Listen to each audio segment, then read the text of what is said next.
She stood barefoot at the edge of the hotel's grand marble steps, her simple village dress soaked from the rain, clinging to her like the shame in the eyes of the security guard who had just turned her away. The golden doors of the luxury hotel gleamed behind him like they led to another universe where people like her weren't even allowed to exist, let alone enter. She looked up, uncertain, her fingers trembling as she clutched the faded cloth bag that held all her dreams. People walked past her like she was invisible. She wasn't causing trouble, she only wanted to deliver a lunchbox. The guard's voice echoed again, louder this time. You're not allowed in. This is not a roadside inn. Go back to where you came from. She bit her lip, holding back the tears. She wasn't here to beg. She wasn't here to steal. She was just a village girl, new to the city, working hard to support her sick mother. She didn't have polished words or fancy clothes, but her heart was full of courage. Her name was Meilin.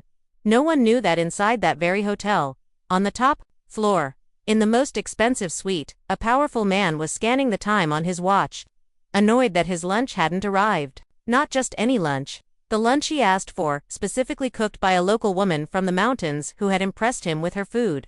The day he got lost near her village, he remembered the spice of her home-ground chili, the warmth in her eyes, and the innocence in her laugh. He remembered her, but Milan had no idea the man waiting upstairs wasn't just some rich customer. He was CEO Lee Junhao, one of the most feared and admired businessmen in the country. Cold to the world, ruthless in deals, but strangely, quietly, still haunted by that one afternoon he'd spent in her small kitchen months ago. Ever since that day, he'd tried to find her hand failed, until fate brought her here, unaware of who exactly had summoned her. As Milan turned to leave, her dignity bleeding out onto the sidewalk, a sharp voice cracked the silence. What's going on here? Everyone turned. The doorman straightened their posture, and the security guard took a step back, eyes wide. The crowd that had slowly started to gather now shifted in awe. There, in a tailored black suit, face like carved stone, eyes sharp as thunderclouds, stood Lee Junhao. The CEO had appeared. He didn't care about stairs. He didn't care about his schedule or the reporters outside. He saw only her. Rain dripping from her bangs, hands shaking, lips pressed tightly, trying not to cry. She hadn't changed much, but her eyes, those eyes he remembered, they still held that same quiet fire. Without saying a word, he stormed forward, brushing past the crowd. The security guard opened his mouth to speak, to explain, but Junhao didn't wait. With one swift kick, the giant hotel door flew open behind him. Then, he turned, standing tall like a fortress between her and the world. "Who dares bully my woman?" he said coldly. Gasps rippled through the crowd. Milan stood frozen. Her eyes widened, her heart thundering. What did he just say? The security guard stammered, suddenly pale. "I didn't know. I thought she was just." "She isn't just anything," Junhao cut in. His voice was low, dangerous. "She's under my protection now." Whispers spread like wildfire. Cameras flashed from the edge of the street. Someone already had their phone up, recording the scene that was unfolding like a drama. Milan couldn't believe what she was seeing. Just minutes ago, she was being humiliated. Now, the most powerful man she'd ever heard of was defending her in front of everyone. Not just defending, claiming her. But why? She remembered him now. That lost traveler with the torn jacket and tired eyes who had knocked on her door months ago. She had fed him not knowing he was rich, not knowing he was famous. He had left quietly that day. Now he was back, not as a stranger but as a shield. Junhao turned to her, his voice softer now. "You don't belong out here, Milan, come inside." She wanted to speak, but no words came. She only nodded slightly, still overwhelmed. As she took a step forward, Junhao reached out and gently held her elbow, guiding her through the massive golden doors as if she were royalty. For the first time, she entered a world she had only seen on TV. Not through trickery or luck, but through courage and something else. She didn't fully understand yet, but just as she entered, something strange happened. Inside the hotel lobby, a woman in a red dress stood at the elevator, her smile frozen as she saw Junhao holding Milan's arm. Her eyes narrowed. She was the daughter of a powerful business tycoon and had long been rumored to be Junhao's future fiancé. She stepped forward, calm but calculating. "So this is the village girl everyone's whispering about," she said, voice like silk with poison underneath. Junhao looked at her briefly. "Don't start." But Milan's heart had already begun to race. Who was this woman? Why was she looking at her that way? And why did her words sting so badly? Junhao leaned in and whispered, "Ignore her. She has nothing to do with us." But deep down Mi knew this was only the beginning. The world she was stepping into wasn't just about luxury and big buildings. It was full of competition, jealousy, and secrets far darker than she'd ever known. She didn't come here to fall in love. She came to survive. To work, to send money home. But life had its own strange plans. And now, the CEO who had suddenly appeared in her life again wasn't letting her go. The elevator ride felt like a dream. Milin stood stiffly, still clutching her soaked bag to her chest, unsure if this was all real or some strange story she had wandered into. Beside her, Junhao stood silent, one hand in his pocket, the other holding a phone to his ear as he gave short, sharp orders. Every few seconds, his eyes flicked to her, as if checking if she was still there. Milin didn't belong in this world of glass chandeliers and polished gold, and she knew it. Yet something about the way Junhao looked at her, like she mattered, like she wasn't invisible anymore, made her feet stay rooted to the ground. When they reached the top floor, the elevator doors opened into a private lounge larger than any house she had ever seen. Floor-to-ceiling windows framed the city skyline, and every piece of furniture looked like it cost more than her entire village. But Junhao didn't look impressed. He simply walked to the sofa and sat down, loosening his tie slightly. "Sit," he said, gesturing to the chair opposite him. Milin hesitated. "Sir, I didn't know. I didn't mean to cause trouble." He raised an eyebrow. "You didn't. They did." She lowered her eyes. "I only came to deliver lunch. I didn't know it was for you." Junhao leaned forward slightly, his voice softer now. "You remember me?" She nodded slowly. "You were lost near our village. I helped you find the bus. You made me food," he added. "The best I've had in years." Her cheeks flushed. "It was nothing." "It wasn't nothing," he said firmly. "That day, I was at my lowest. You didn't know who I was. You just saw someone tired and hungry and gave me kindness." "I never forgot." Milin looked up, surprised. "But you're a CEO. Why would someone like me matter to you?" Junhao didn't answer right away. Instead, he stood and walked toward the window, staring out at the endless city. "Because in my world, kindness is rare. And honesty, even rarer. You're different, Milin. That's why I asked my assistant to find out who made that lunch today. I didn't expect it to be you." A silence fell between them, heavy but not uncomfortable. Outside, the sky was still cloudy, but inside, something had shifted. Just as Milin started to relax, the elevator dinged again. In walked the woman in red linchenu. Her heels clicked against the floor like a warning bell. She walked in without knocking, her eyes moving straight to Milin. "Still here," she said coolly. Junhao's jaw tightened. "Shinyu leave," but she smiled sweetly and sat on the armrest beside him. "I only wanted to see who has captured your attention so suddenly. You didn't even answer my calls today." Milin stood up quickly, not wanting to cause more trouble. "Maybe I should go." "You're not going anywhere," Junhao said firmly. "Sit down." Lan Shinyu turned her gaze on Milin, eyes narrowing. "You know, people in this city can be cruel. Especially to outsiders. Are you sure you're ready for that?" Milin didn't answer, but her hands clenched tightly. Shinyu stood and walked toward her, her tone still sweet. "Let me give you some advice, girl to girl. Junhao, he changes moods like the wind. Today, he protects you. Tomorrow, he might forget you." "Enough," Junhao said, standing. His voice was sharp. Final Shinyu flinched, then laughed quietly.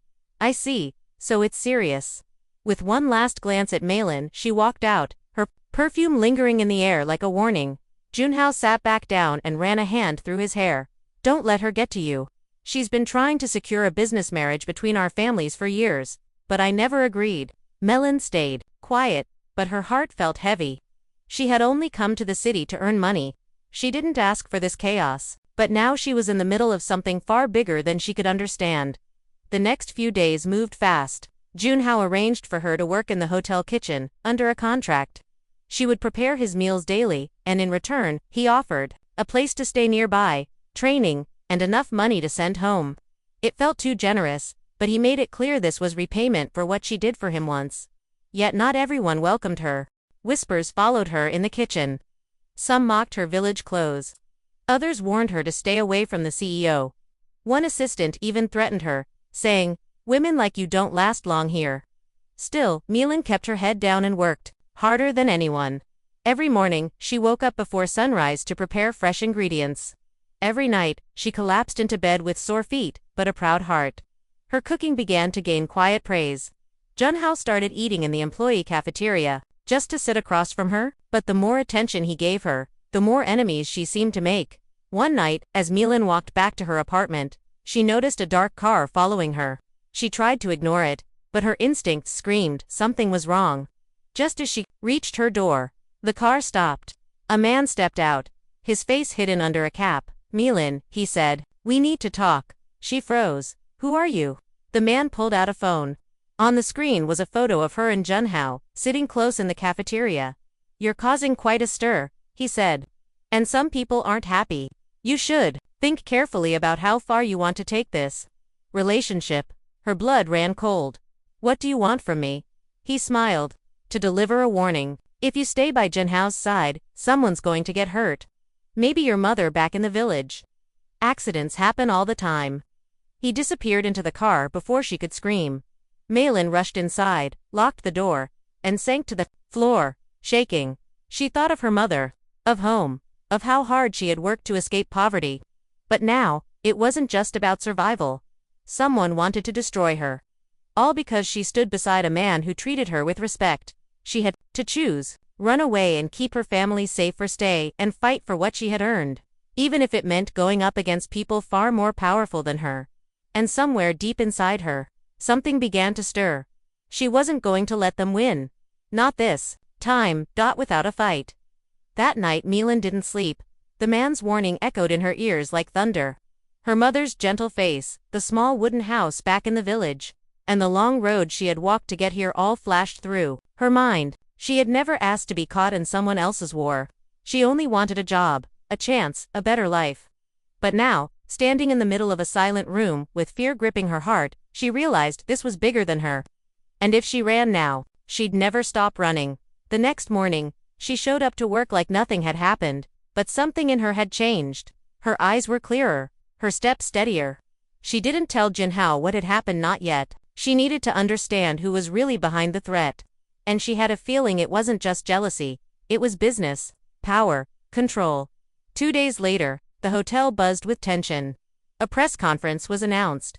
One of Junhao's biggest deals, involving international investors, was on the line.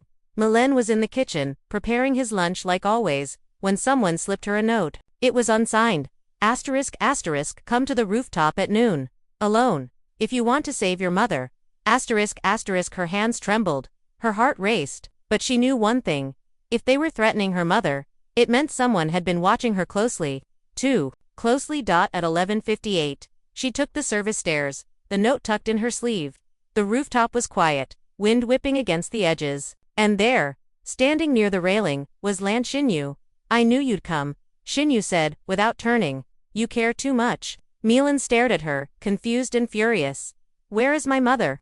What have you done?" Xinyu finally turned. Her smile was calm, but her eyes were burning. "She's fine. For now. But let's not pretend this is about your mother.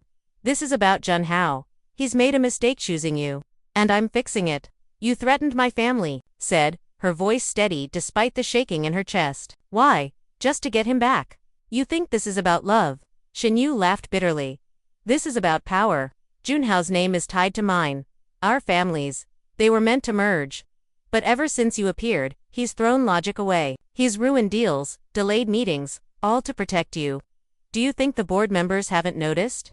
Do you think his enemies haven't noticed?" Milan took a slow breath. "Then why not go after him?" "Why me?" "Because you're his weakness," Xinyu said coldly. "You break, and he breaks. And when he breaks, I win." Just then, the door burst open. Junhao. He had followed her. His eyes swept the rooftop, taking in everything in a single glance. "Xinyu, step away." But Xinyu didn't move. "Junhao, she's going to destroy everything you built. Your name, your company." Junhao walked forward, standing between them. His voice was calm, but sharp. "I built this company to protect people, not destroy them. If protecting Milan costs me everything, then so be it." Milan's eyes filled with tears. For the first time, someone had stood up for her without asking for anything in return. Not because she was useful, but because she mattered. Shinyu's face twisted in disbelief. "You're a fool." "No," Junhao said, turning to Malin. "I finally see clearly." Security arrived moments later. Junhao didn't press charges, but Shinyu was quietly removed from all company projects. The board members who had been watching closely were impressed not by Junhao's authority, but by his integrity. As for Malin, she returned to work, but this time, no one mocked her. In fact, a few younger staff started coming to her for advice. She was no longer just the village girl. She had become a symbol of something rare in the city: honesty, strength, and heart. Weeks passed. Junhao didn't rush anything between them. He still ate her meals every day, sometimes with a quiet smile, sometimes lost in thought, but the distance between them began to melt. Slowly, naturally. One evening, as the sky turned gold, he met her outside the hotel. "I know you didn't come here looking for love," he said, "but I came looking for you." Malin smiled, tears shining in her eyes. "I'm not afraid anymore." He held out his hand. She took it. The city lights sparkled around them.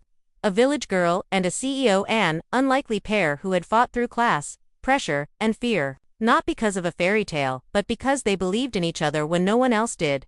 And in that simple moment, as they walked down the street hand in hand, Malin knew she hadn't just found a new life. She had found her place in the world, and she wasn't going back.